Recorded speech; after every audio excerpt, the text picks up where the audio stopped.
और अब देहरादून से बड़ी खबर। चारों धामों में वीआईपी दर्शन पर रोक है। धामी सरकार ने 10 जून तक रोक लगाई है। श्रद्धालुओं की संख्या को देखकर फैसला लिया गया है। मुख्य सचिव राधा रतूड़ी ने जारी किए हैं आदेश। अन्य राज्यों को मुख्य सचिवों को पत्र लिखा है।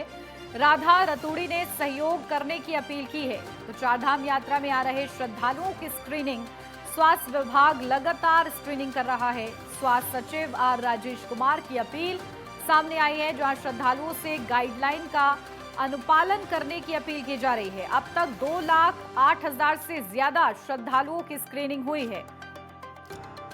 तो स्वास्थ्य विभाग लगातार श्रद्धालुओं से अपील कर रहा है कि अपने स्वास्थ्य की जांच करके ही चारधाम यात्रा के लिए निकले आप। अब तक 2,08,000 से ज्यादा श्रद्धालुओं की स्क्रीनिंग हो चुकी है।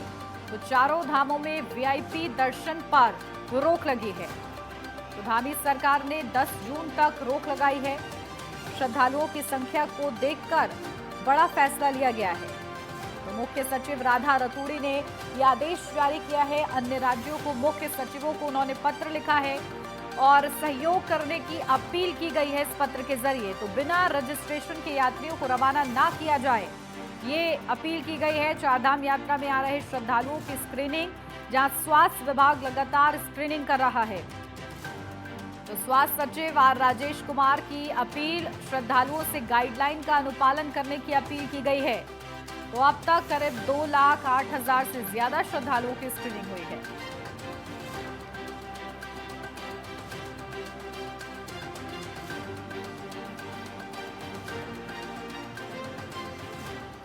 अपडेट ले लेते हैं। हमारे संवाददाता उपेंद्र सिंह राणा हमारे साथ जुड़ गए हैं। सीधा उनका रुख करते हैं। उपेंद्र, क्या जानकारी मिल रही है? देखिए, राधा रतूड़ी ने भी पत्र के जरिए सचिवों से अपील की है और किस तरीके से गाइडलाइन के अनुपालन करने के लिए का भी जिक्र किया जा रहा है। क्या तस्वीर फिलहाल?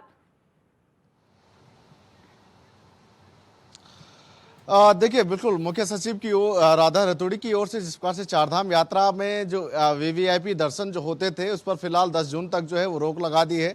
यानी कि फिलहाल 10 जून तक किसी को भी वीआईपी ट्रीटमेंट जो है धामों में जो है वो नहीं दिया जाएगा और उनको जो है वो दर्शन भी नहीं कराया जाएगा। साथ ही जो इस प्रकार से जो स्वास्थ्य विभाग की ओर से भी लगातार स्क्रीनिंग जो है वो की जा रही है। यानी कि किसी की अगर तबीयत ज़्यादा खराब है तो उनको जो है धामों की ओर नहीं भेजा जा रहा है, ताकि ज़्यादा तबीयत जो है उनकी खराब ना हो। अगर नॉर्मल अगर ऐसा स्थिति लग रही है तो उनको जो है फर्स्ट उपचार जो है वो दिया जा रहा है, ताकि वो धामों में सुरक्षित तरीके से जो है अपनी यात्रा जो है वो कर सके।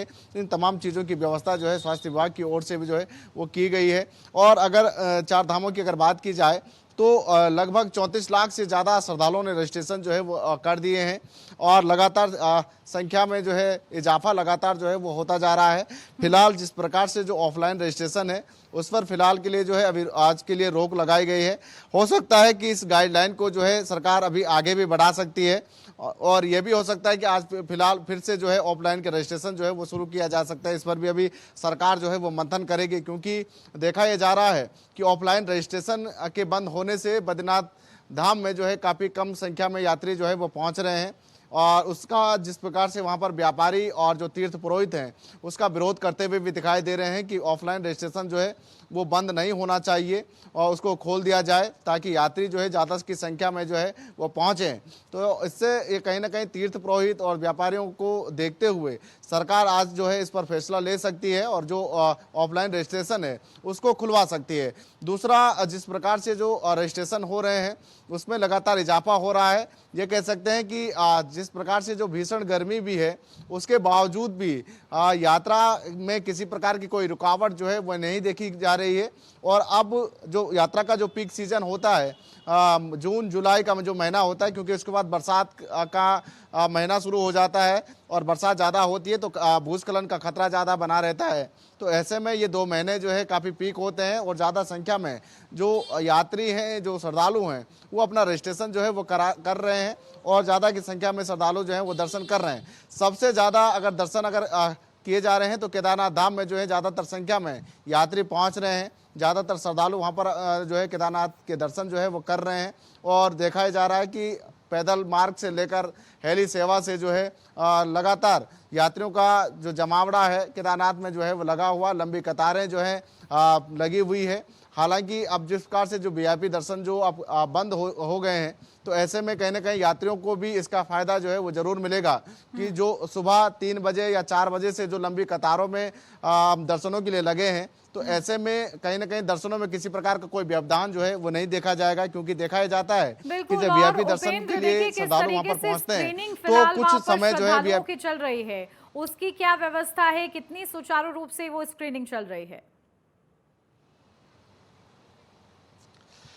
देखिए, अगर धामों की अगर बात की जाए तो 2,08,000 से ज्यादा श्रद्धालुओं की स्क्रीनिंग जो है वो हो चुकी है और लगातार स्वास्थ्य विभाग की जो टीमें हैं चारों धामों में जो है मौजूद हैं।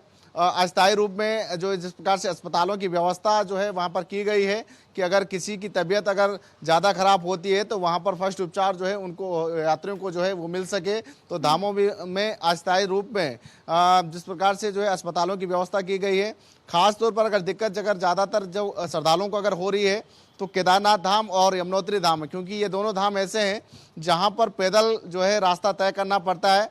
साथ ही वहाँ पर जिस प्रकार से सांस लेने की ज़्यादातर दिक्कतें जो है वो होती है, और जो दिक्कत कार्डियो की ज़्यादातर दिक्कत जिस प्रकार से 56 मौतें अभी तक चारधाम यात्रा में हुई है, तो उसमें सबसे ज़्यादा जो मौतें देखी गई है वो कार्डियो की चलते जो है कार्डियो की दिक्कत के चलते जो है ज़्यादातर मौतें हुई है। तो ऐसे में कहीं ना कहीं स्वास्थ्य विभाग भी पूरी तरीके से सतर्क है और लगातार विभाग की ओर से जो विभाग के कर्मचारी हैं, अधिकारी हैं, जो भी यात्री हैं, उनको समझाया जा रहा है, बताया जा रहा है कि किस तरीके की दिक्कत है, और अगर आप हाई एल्टीट्यूड एरियाओं में पैदल चलेंगे तो किस तरीके की दिक्कत आपको होने वाली है, तो इस तरीके से आपको जो है यात्रा करनी है, इस तरीके की जानकारी भी लगातार दी जा रही है। लेकिन कई जगह ये देखा जा रहा है कि यात्री भी जो है वो नहीं मान रहे हैं, श्रद्धालु जो है कई जगहों पर जो है नहीं मान रहे हैं, तो ऐसे में उनसे जो है लिखित जो है वो लिया जा रहा है कि आप अपने लिखित रूप में जो है वो दिया जाए कि इसके जिम्मेदार आप खुद रहेंगे, क्योंकि आपको जिस तरीके से समझाया भी जा रहा है उसके बावजूद अगर धामों की ओर आप जा रहे हैं तो आपके उसके खुद जिम्मेदार रहेंगे। लेकिन उसके बाद भी लगातार स्क्रीनिंग जो है वो की जा रही है, श्रद्धालुओं से जो है उनका हेल्थ चेकअप जो है वो किया जा रहा है, उनका वजन नापा जा रहा है, उनका पूरा बॉडी टेस्ट जो है वहाँ पर किया जा रहा है, और उसके बाद ही उनको जो है धामों की ओर भेजा जा रहा है। खासतौर दिक्कत जो यात्रियों को हो रहा है वो केदारनाथ और यमुनोत्री धाम में हो रहा है, क्योंकि केदारनाथ का जो सोनप्रयाग से जो 18-20 किलोमीटर का जो पैदल रास्ता है और हाई एल्टीट्यूड वाला रास्ता है, तो वहां पर यात्रियों को दिक्कत हो रही है। ये मानना भी चाहिए। ठीक है उपेंद्र, नजर बना के रखिएगा। बहुत शुक्रिया आपका महत्वपूर्ण अपडेट के लिए।